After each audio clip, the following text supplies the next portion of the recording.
I still remember that night because it was the first time in months someone looked at me like I was a person, not a problem they wanted to walk past. Snow was falling hard over the train station, soft and quiet, but the cold was not soft at all. It cut through the platform, through my thin blanket, through the old cream dress I was wearing, and settled deep in my body like it had found a place to stay. I was sitting against a concrete pillar on platform 7, trying to make myself small enough that people would not notice me.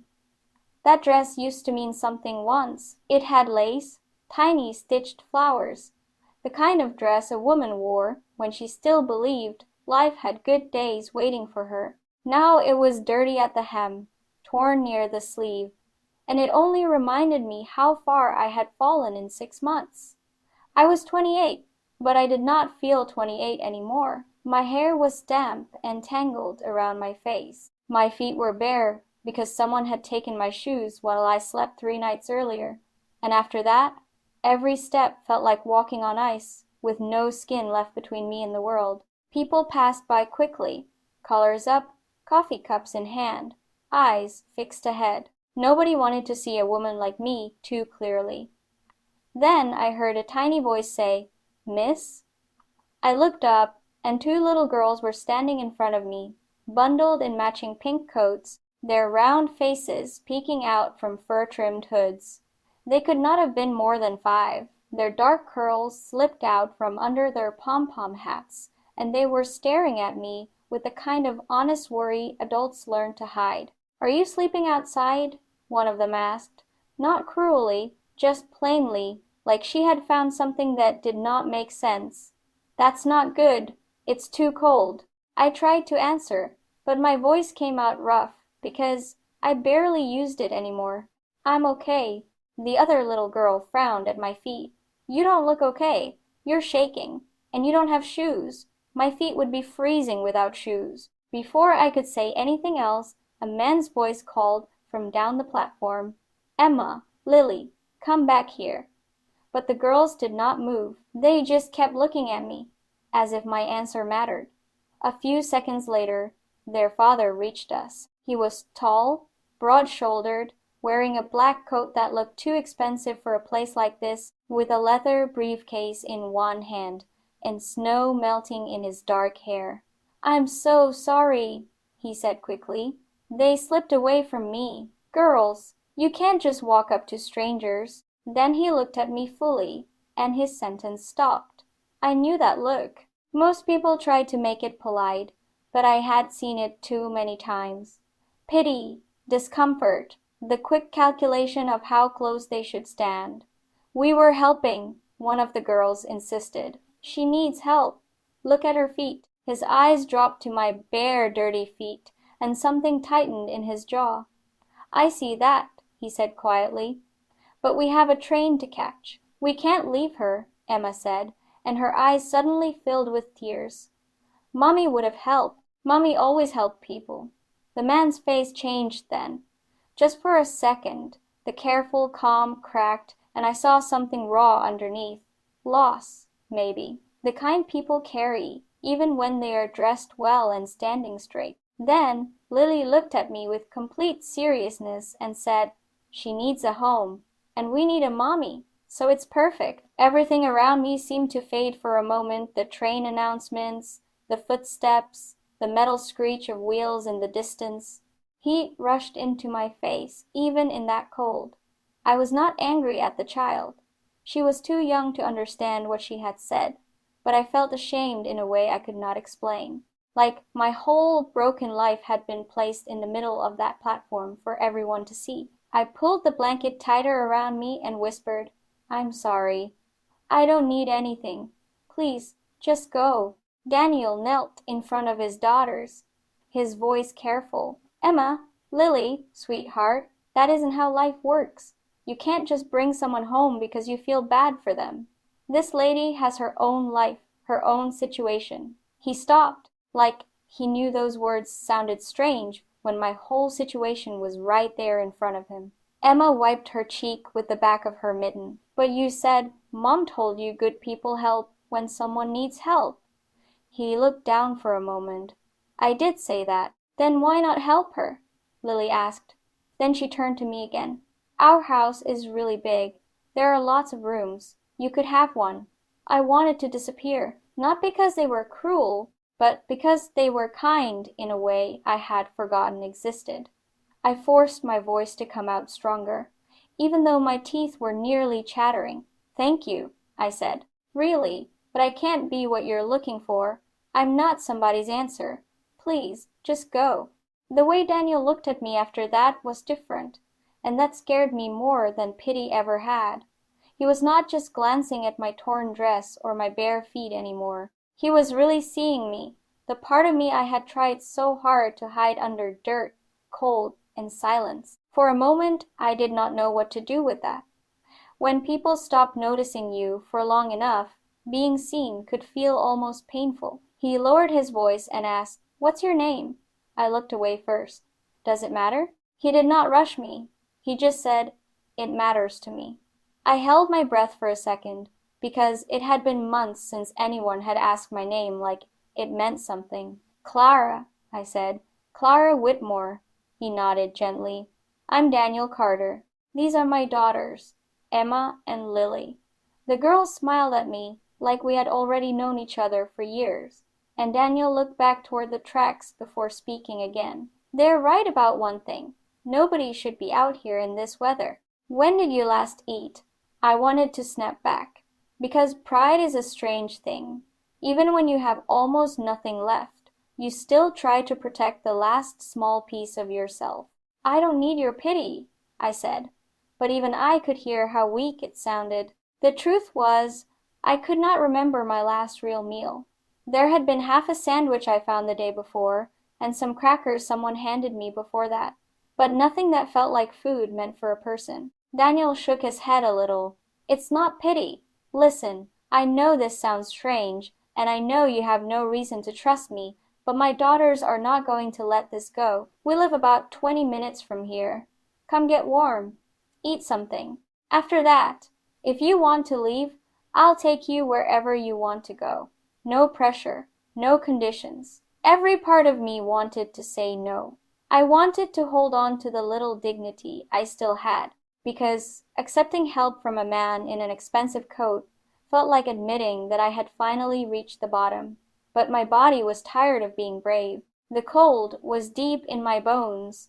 My feet were burning and numb at the same time. And Emma and Lily were looking at me with so much hope that something in my chest gave way.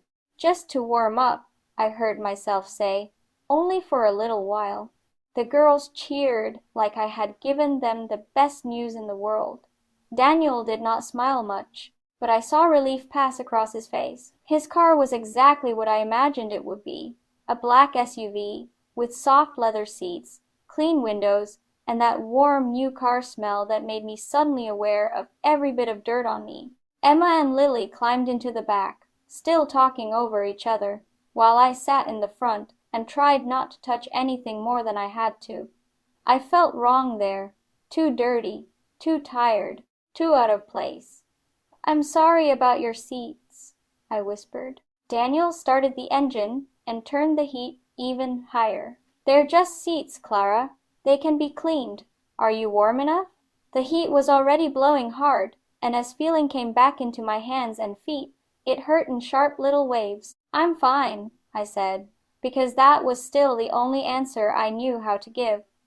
For a while, we drove through the snow with only the girls' voices filling the car. They asked if I liked hot chocolate, if I liked pancakes, if I had ever slept in a room with a window seat, and whether I wanted the room near theirs or the room with the big mirror. Somehow, in their minds, this had already been decided. Daniel kept his eyes on the road, then said quietly, "I'm sorry about them. Their mother passed away 18 months ago. They've had a hard time with it. We've tried nannies, but none of them stayed right. I think they're trying to fix something that can't be fixed the way they want." His voice stayed calm, but I could hear the weight behind it. "I'm sorry," I said, "and I meant it, but I can't be that for them. I can't replace their mother. I can barely hold myself together. I'm not asking you to, he said. I promise. I just couldn't leave you there. Not tonight, not after they saw you. And, honestly, my wife would have told me to stop. That was the first time I understood that this was not only about me. There was grief in that car, too, just wearing better clothes. When we pulled up to his house, my stomach dropped. It was not a house the way I understood houses. It sat behind tall iron gates, huge and quiet, with snow settling over the lawn and lights glowing in the windows like something from another life. I put my hand on the door before he even parked fully.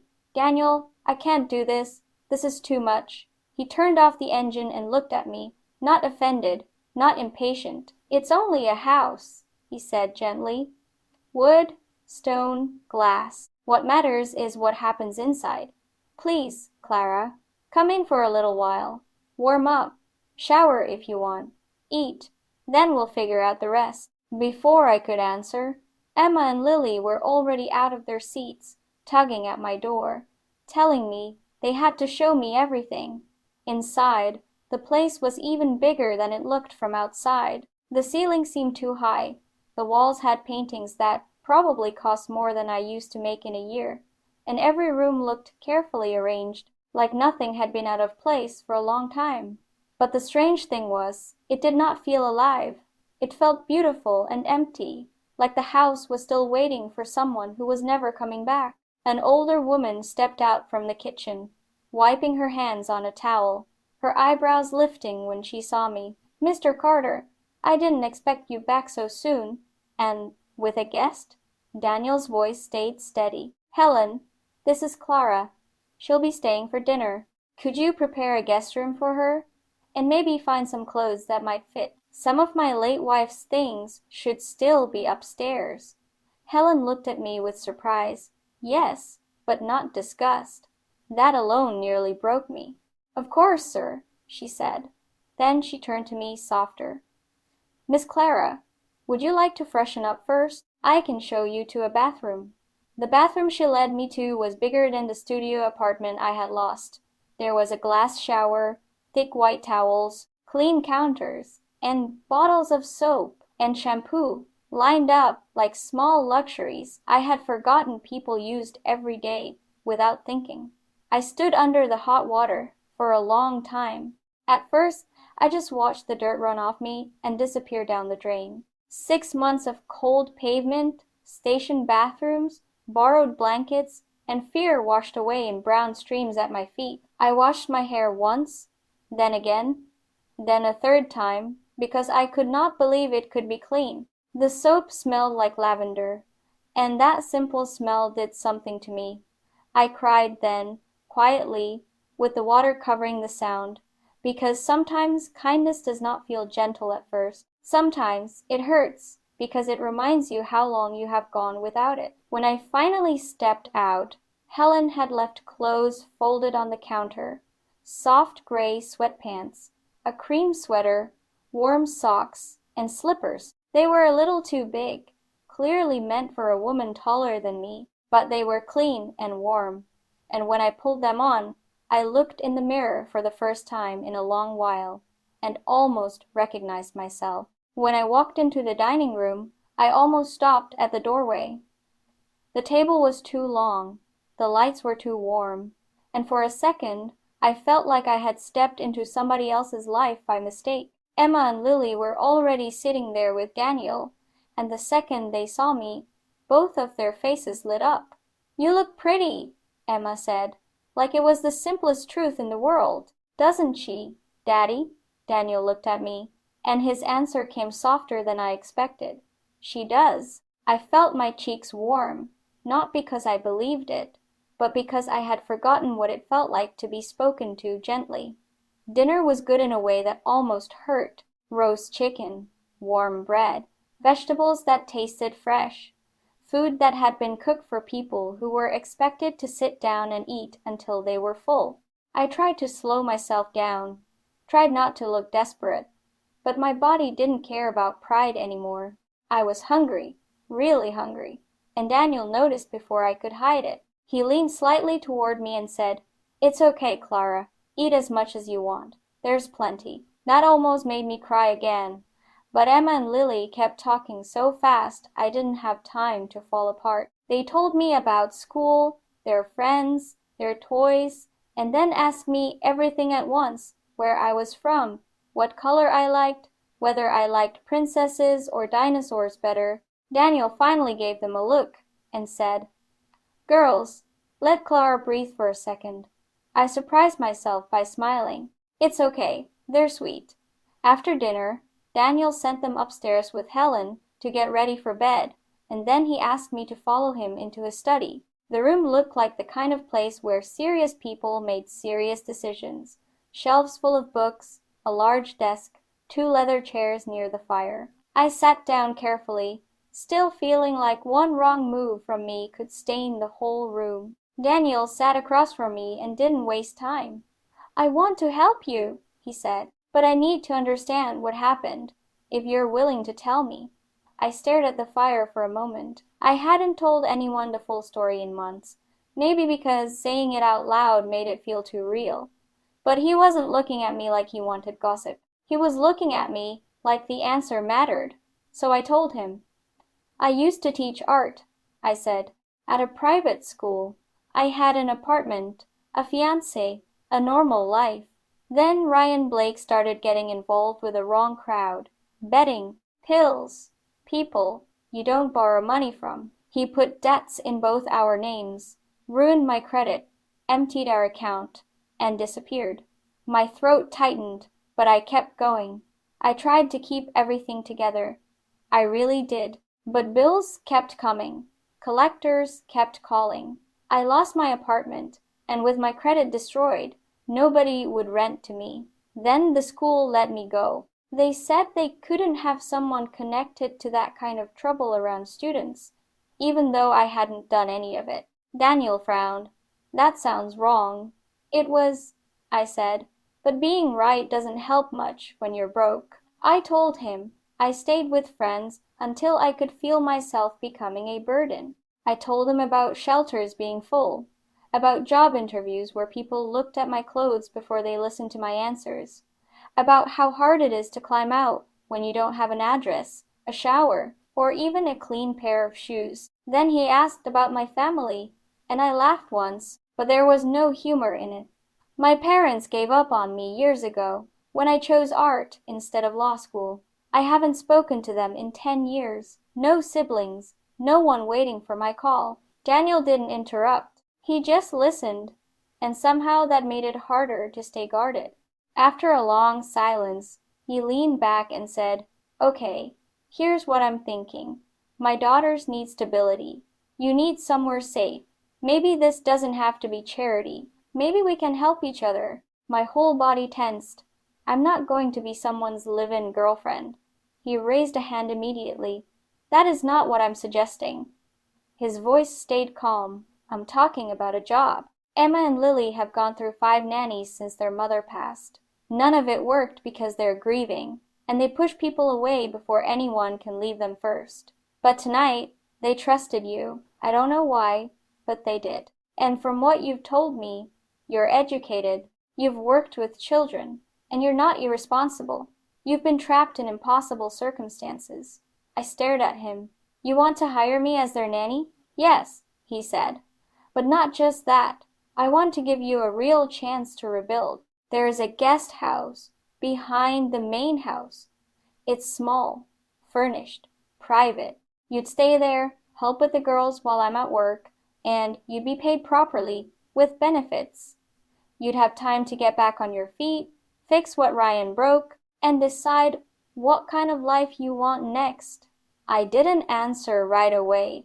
The offer sounded too clean, too easy, too impossible. People didn't hand you a way out like that, not without something hidden underneath. I looked at him and said the only honest thing I could. "Daniel, this is insane. You don't know me. I could be anyone." And for the first time, that house didn't feel like somewhere I had walked into by mistake. It felt like a place where all of us, in our own quiet, broken ways, were trying to put something back together, even if none of us really knew what it would look like in the end. I used to believe that once your life fell apart, that was it, that there was no real way back, just smaller versions of the same struggle repeating over and over again. But sitting there that night, I realized maybe it's not always about fixing everything at once. Sometimes it's just about finding one place or one person that doesn't turn away when you're at your worst, and slowly building from there, even if you're not sure it will last. I'm not saying every situation turns out like this, and I'm definitely not saying you should trust every stranger who offers help, because real life doesn't work that cleanly and people can get hurt that way. But I do think there are moments, small ones, where you're standing between saying no and saying yes, and you don't realize how much that choice matters until much later. That night, I said yes when everything in me told me to walk away, and I still don't know if it was courage or just exhaustion, but it changed something. Maybe not everything, not yet, but enough to make me stay and see what would happen next. If you've ever felt like there was no way back, I'd really want to hear what helped you keep going, or if you think you would have made the same choice I did. Because, honestly, I still wasn't sure if this was the beginning of something better, or just a pause before everything fell apart again. And if this story made you feel something, even just a little, don't forget to follow or subscribe and share your thoughts in the comments, because sometimes the stories we tell each other are what helps someone else hold on a little longer. And just to be clear, this story is inspired by real-life situations, but characters and details have been adapted for storytelling purposes.